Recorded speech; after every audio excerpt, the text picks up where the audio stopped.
Hi everyone. Okay, I'm recording this video from Emily Dickinson's house. So this is the main house here.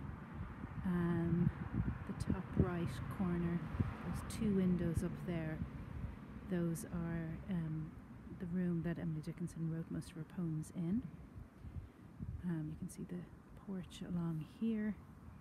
The back of the house there, which would have been the kitchen, but now is the area you can go in.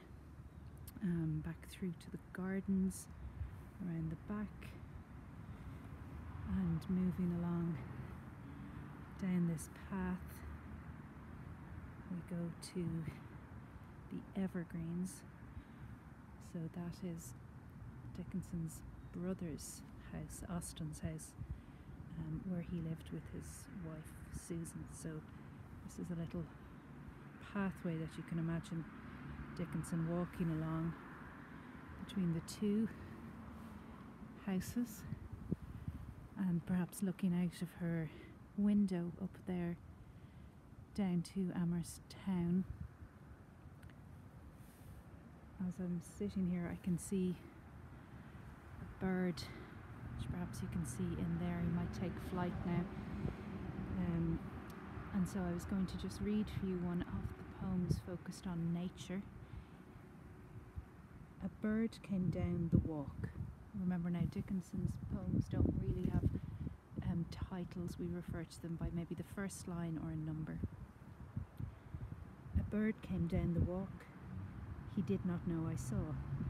He bit an angleworm in halves and ate the fellow raw.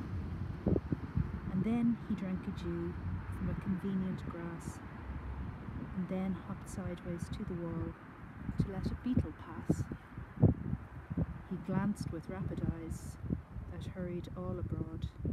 They looked like frightened beads, I thought. He stirred his velvet head, like one in danger, cautious.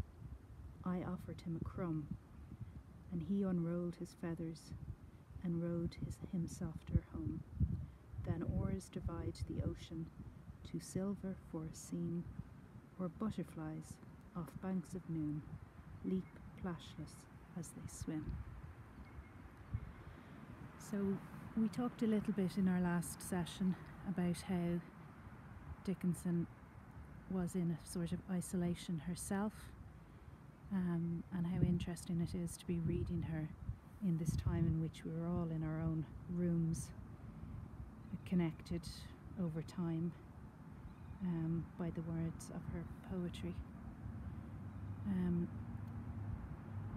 the next class we'll be talking together, and we'll look at some of the poems which focus on moments of haunting, this connection that Dickinson made between psychological haunting and the corridors of the brain and the idea of the haunted house.